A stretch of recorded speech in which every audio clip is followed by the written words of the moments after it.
to the Polgar Chess University. In this lesson, I'd like to share with you some ideas on attack and defense.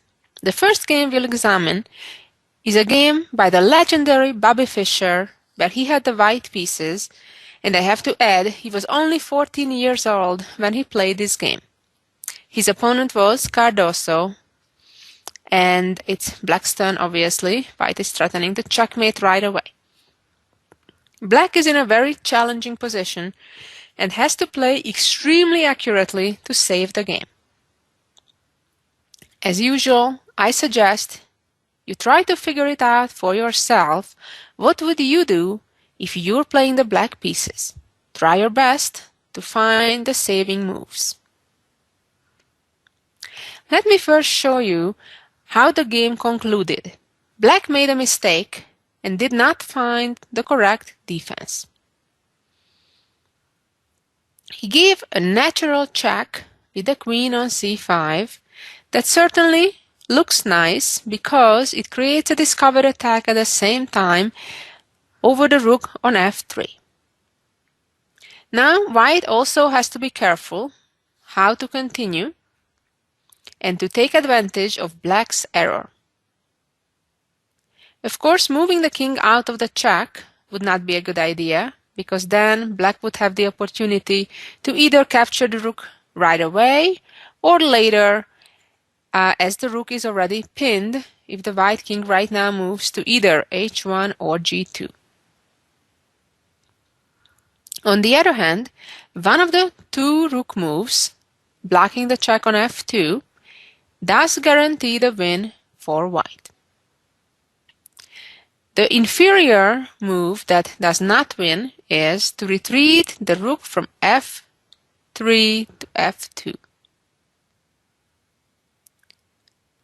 Then black would simply capture on g6, and after the recapture, because the white rooks are pretty useless being in the pin and the one behind it on f1 unable to participate in the attack, now black can defend by playing rook f7, protecting against the checkmate on h7, and after pawn takes the rook, pawn takes the knight, and black is home safe because the rook on f2 is pinned. Let's go back to the game situation. So here we were discussing about the check with queen c5 and how blocking with the rook from f2 would be an error, putting the rook in the pin. At the same time, at first it may seem that it's even crazier to block with the other rook because that leaves the rook on f3 hanging. However, black does not have the time to capture the rook on f3, as then the checkmate would arrive immediately with queen h7. This is how the game ended.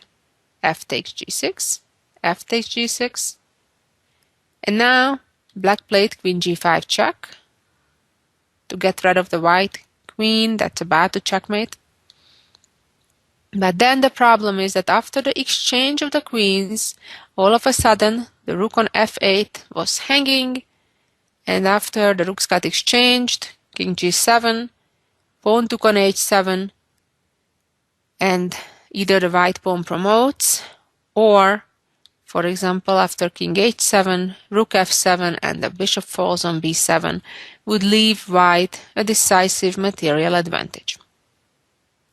Let's go back again all the way to the starting position, and now that we know that queen c5 doesn't cut it, let's try to see and try to find how black may defend better.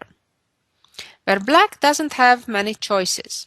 So in a way, it's not that difficult to find it if you know that the queen c5 didn't work. Here is the correct way of playing. Pawn takes right away, and now black should give up the rook. That's the correct way to play here. Now, after pawn takes, white is threatening to advance the pawn, promote it to a queen, and checkmate on the back rank, and black can play rook f8.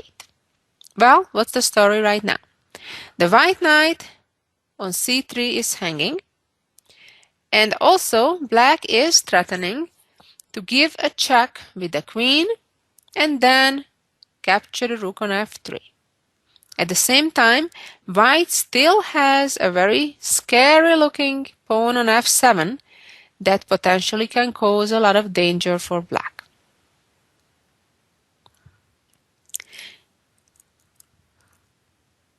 If right now the white rook would try to move away from that danger and in fact try to threaten with checkmate by queen g7 or even queen takes rook and then rook g8, it wouldn't be good because it would open up the diagonal, allowing queen h1 followed by rook takes pawn.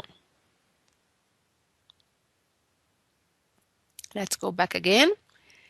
So we were talking about pawn takes, rook f7, pawn takes. Of course, rook couldn't take because of the checkmate on g2, and rook f8. So the amazing part here is that black had the time to make a quiet move like rook f8 and be okay. So as we said, if the knight moves away, then the queen can place to c5 and capture the rook on f3. White's most challenging attempt here to still win is to play queen e6. Now, queen c5. And here again, the rook can try to save itself. For example, if rook e3, and now the bishop is hanging on e7, so black does not have the time to capture the knight, that move would move into the pin and black would respond with bishop g5, attacking the rook, forcing the knight back. Bishop can take the rook on e3, knight takes, and queen g5, king f2, and bishop c8. Now we can see that the white king is in an even more vulnerable position than black's king is. Queen c4 and bishop h3. And then the following move, after the white rook moves away, black can just check with queen f6 and can then capture the pawn on f7. Let's go back again a bit.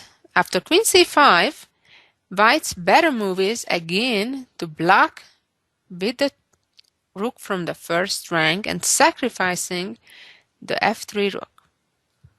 Then capture the bishop. Now, white not only threatens to capture the rook with a checkmate, but also to play queen f6. Luckily, black has a good defensive move, king g7. So, let's look at the position now for a moment. Right now, the pieces are even. As of pawns, white is one pawn ahead. However, the knight on c3 is hanging, and so is the pawn on f7. And of course, the other problem is that the white rook on f2 is in a pin. The best option is for white now to play knight e4. Black, of course, cannot capture that knight right now with the bishop, because then queen f6 would right away end the game. Black has to play queen e3. On the other hand, if in this position, white blocks the check with rook 1 to f2, and then after bishop takes f3, captures the bishop with the queen, then black does not play king g7, which was, by the way, mentioned in many books in analysis, where white has an advantage after knight e4. However, black has actually an elegant combination that gives black a major advantage, namely rook takes pawn, using the pretty tactics that if queen takes rook, then check, and all of a sudden the queen appears on c1 and white gets checkmated. So, what's the moral of the story? Going back to the starting position. White had a very dangerous looking attack, and black had to be extremely careful with the order of moves, because in all reality, in both lines we were examining similar moves, either to play queen c5 check first and then capture on g6, or capture on g6 first, and then later give the queen c5 check. It's one of those things when the move order makes all the difference. As we could see, black could develop amazing tactical possibilities for himself after defending against the immediate threats of white, and black temporarily sacrificed his rook, being an exchange done, and it seemed that white had a dangerous attack going on. But because the white king also was very insecure, in an opened up position, no pawns, defending it on g2 and f2, the black bishops got revived and together combined with the queen were able to defend, or rather counterattack, and at least save the game. Now let's move on to one of my own games that I played a good number of years ago. Here we go. This is a game I played against the American Grandmaster Larry Christensen back in San Francisco in 1991. And this is a kind of typical position where white has an isolated pawn in the center on d4, and as compensation, white has an active position. In fact, right here, my queen is already on h3, and my bishop on d3 is helping the attack. My knight is actively positioned on e5. The bishop, even though on c1, has not yet developed, but obviously also aims towards black's king side. And this was a very fascinating game. And even though it wasn't perfectly played, maybe by either side, but nevertheless, it brought to the table a lot of interesting attacking and defensive possibilities. Right now, of course, I could play a move, solid move like knight c3 to e2, defending my pawn on d4, and potentially bringing my knight over to the attack on the king side. However, black should be doing okay after such a relatively passive move. Instead, I chose to sacrifice a pawn and to try to attack right away. What am I basing my ambitious move on? Well, it's mostly based on the fact that the black queen is still in its initial square right on the same file where my rook is on d1. What that means is that it may create me opportunities of using a pin or a discovery. For example, if right now either the black pawn or bishop would capture the pawn, I would immediately win a piece after bishop captures e4.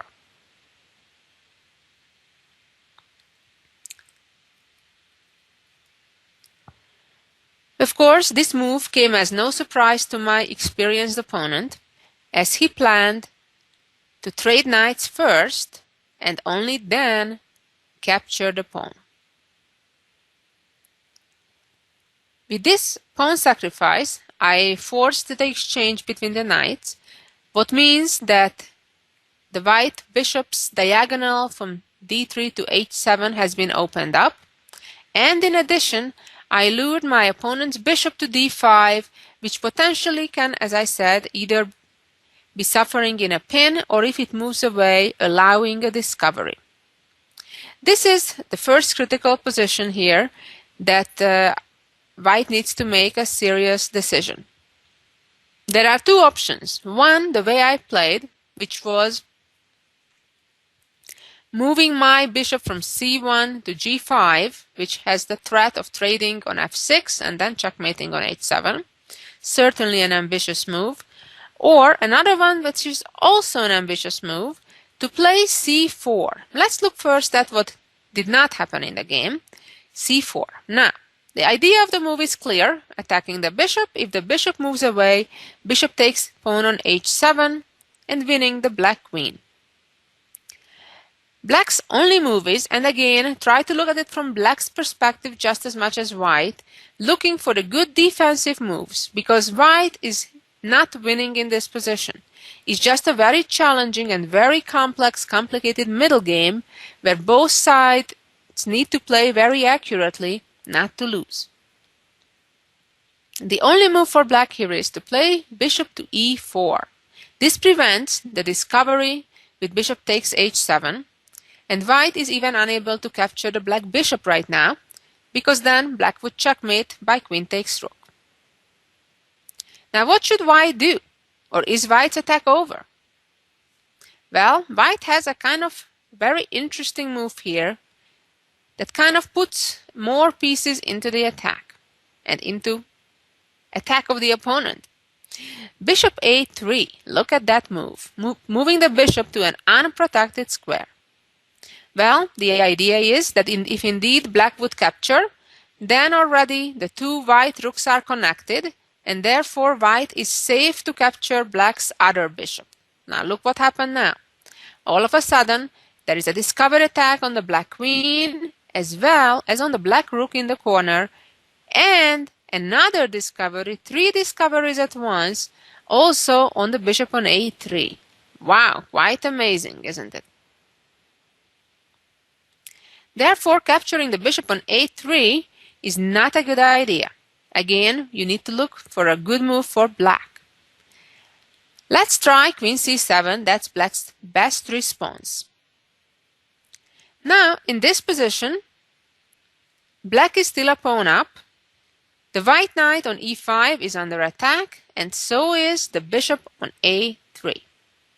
Both the bishop on e7 and e4 are protected, so if white simply would trade on those squares, nothing much would happen.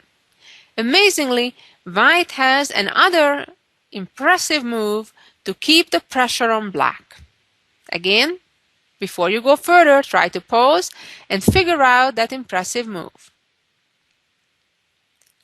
And that move is knight d7. Look at that. White keeps putting pieces under attack of the opponent's pieces. The idea is clear. If the black queen captures, that would move the queen back to that X-ray situation on the d file, and white would play bishop takes bishop on e4, again renewing the discovered attacks. If the black knight would capture on d7, then bishop would capture on e4, again creating multiple threats between the checkmate on h7, capturing the bishop and capturing the rook. White would have a winning position. Black's best option is bishop takes d3. Now, if white would recapture on d3, black would pin the white knight on d7 with rook a to d8. Again, white's best option is to play bishop e7. Again, always be aware of the material balance. Right now, if black would capture on d7, then bishop takes rook. Again, if black captures the bishop, white captures the black bishop, white being up an exchange, having some advantage. But what if the black bishop moves to f5, attacking the queen, moving away from the danger, and the bishop on f8 is also hanging? Is black winning now? Well, not so fast with the evaluation. Always look out for the best moves on both sides. Bishop d6, a counter-attack. So if now bishop takes queen, white also will take the black queen and maintain the material advantage. Queen takes pawn, and the queen moves away. So after all these clouds cleared out, white has an extra exchange, up a rook against a knight and 2 pawns, which materially speaking is about even. I personally slightly prefer white in this position. White seems to be more active. I'm not sure if the advantage is enough to win, but certainly I'd prefer to play it with white.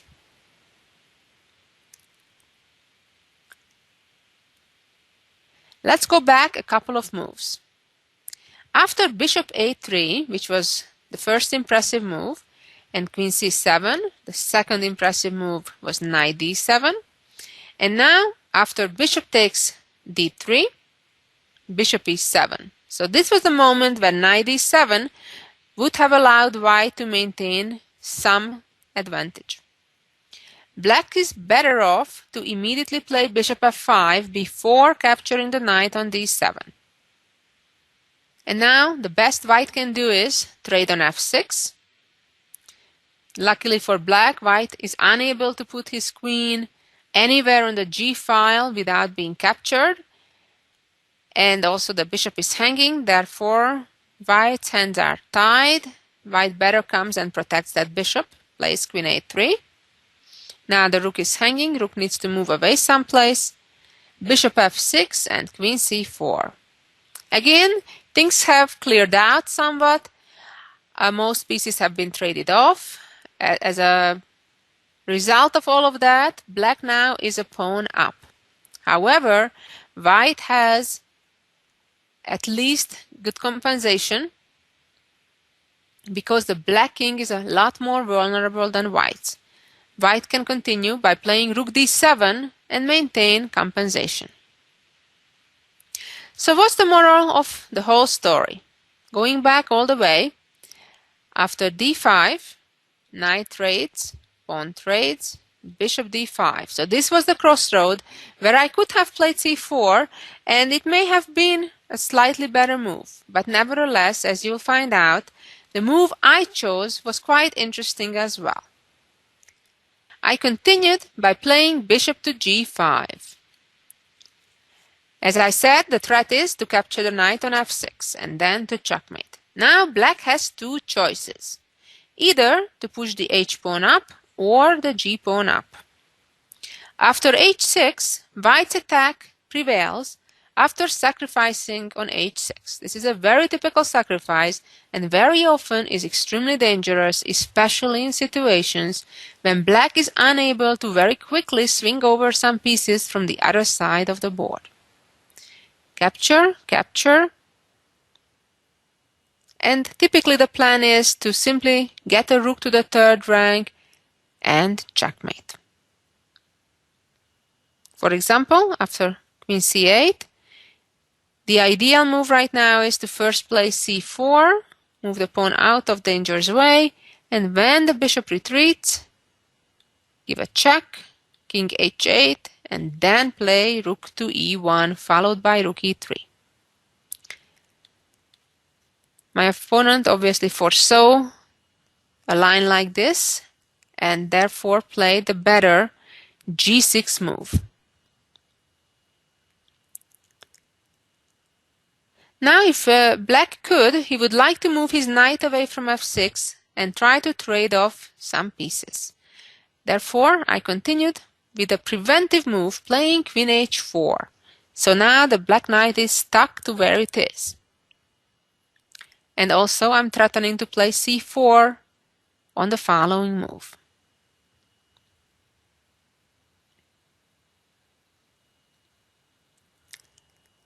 And here came the exciting moment of the game. Game h6. Well, what is the idea of this move? If I would capture with my queen, then knight g4 would follow. If knight takes knight, bishop g5, or if bishop takes bishop on e7, then knight takes queen, resulting in approximately even position.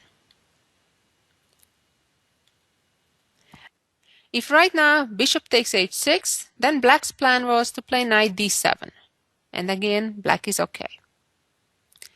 And here came the real exciting moment of this game, where I sacrificed my bishop on g6.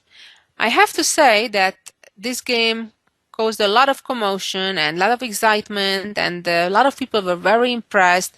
And in fact, this game won the brilliancy prize of the entire tournament. Little did we know at that time that actually black could have defended against the attack. The game continued by black capturing back on g6, queen h6, knight h7, queen g6, king h8, traded bishops. Even though black seems okay here for the moment, white is actually winning because I could play c4. And that's the whole point of the combination, that now if the bishop moves away, my rook gets to come to d7 and decide the game. The game continued by playing queen h4, and black returned the bishop. And here basically white has a technically winning position being a pawn up while maintaining the attack. The game lasted quite a bit longer, but it wasn't really in doubt whether I'm gonna win the game or not. Let's go back a bit here in this game. After I sacrificed my bishop with bishop takes g6, this was the key moment of the game where my opponent was afraid to capture the other bishop and win both bishops, because it seemed that after capture king h8 and rook d3, black is helpless against the attack. However, rook d3 actually would be a mistake, because now black would even win. Black could play knight h7 and rook h3 could be answered by bishop h4. For example, if now g3, black would play rook f5, and after rook h4, amazingly, black can sacrifice the queen and then use the pin. Again, let's go back. So in this position, instead of rook d3, actually objectively the best choice that white has is to play c4. Although black can maintain the advantage here also after playing bishop c5 followed by queen c7. It's still a rather complicated position, of course, but with correct play, black will hold off white's attack and will have an advantage because of his extra bishop, even though white has a couple of pawns, but it probably is not enough. So what's the bottom line in this game? Well, chess is a game of fight, and in practical games, when two even grandmasters play and fight, there are imperfections and challenges to overcome, and under limited amount of time, of course, it's hard to expect even the best players not to make mistakes time to time. And this was one of those cases when black made a mistake and allowed the attack to succeed. However, what I'm trying to point out is that the defense, of course, has a lot of resources, and just because it seems that your position is scary or hopeless looking, don't necessarily give up. Keep looking for the defense. Especially when you're up a piece or two, you have material to sacrifice back in order to defend your king and maybe still maintain some of your material advantage. And finally, let me share with you the jewel of the week. Here we go. This is an amazing endgame where white can win, but only if they look out for the unexpected defensive tricks that black has up his sleeve. For example, if white would start by giving a check, which looks quite natural, and then g7, black would be able to draw, preparing for the pawn promotion, and then play rook g5 and save the game, because even though white is up a bishop and a pawn, because white has the wrong color corner promotion square, and therefore this is a theoretical draw. The correct solution is to push the pawn right away. King captures pawn. Again, if the pawn promotes, rook g4 draws the game. Bishop e2 check. If now rook g4, bishop takes and king h6, the point is the pawn will promote too. Only one piece wins, not a queen, not a rook, because it's stalemate, not a bishop, because even with two light-colored bishop, white cannot win, but only a knight. And then white wins. Amazing, isn't it? Let's go back. We'll see what happens after king h6. Now, the only winning move is not queen, because then rook g4 again forces stalemate, but promoting the pawn to a rook, and this is an easily won endgame. Well, thank you for listening. Hope you believe a bit more in defense after looking at these examples, and I hope you enjoyed this final jewel of the week.